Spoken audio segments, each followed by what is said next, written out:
32వ రోజు 2వ దినవృత్తాంతములు 8 నుండి 23 అధ్యాయాలు చదవండి. ఒక్కొక్క ప్రార్థన 21 సార్లు చేయండి. నా వైవాహిక జీవితంలో ఉన్న ప్రతి బలవంతుడిని నజరేయుడైన యేసు నామమున బంధిస్తున్నాను. ఆమెన్. ప్రతి చీకటి రాజ్యంలో నాపై జరుగుతున్న పోరాటమా, నజరేయుడైన యేసు నామమున ఓడిపో. ఆమెన్.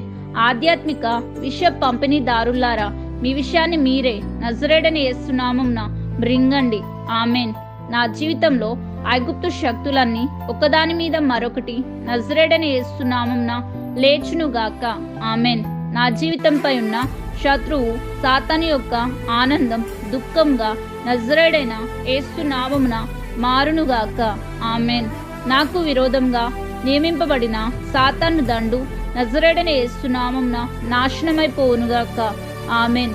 నేను నా జీవితంలో ఉన్న ప్రతి చెడును నజరేయుడైన యేసు నామమున నిరోధిస్తున్నాను. ఆమెన్. వ్యక్తిగత ఆహ్వానం ద్వారా నా జీవితంలోకి వచ్చిన ప్రతి సమస్య నజరేయుడైన యేసు నామమున తరలి వెళ్ళిపోవునుగాక. ఆమెన్. నా తల్లిదండ్రుల ద్వారా నా జీవితంలోనికి ప్రవేశించిన ప్రతి సమస్య నజరేయుడైన యేసు నామమున తరలి వెళ్ళిపోనుగాక. ఆమెన్. పరలోకమందున్న నా తండ్రి, నా ప్రార్థనలన్నిటికీ సమాధానాలు ఇచ్చినందుకు నజరేయుడైన యేసు నామమున కృతజ్ఞతాస్తుతులు చెల్లిస్తున్నాను.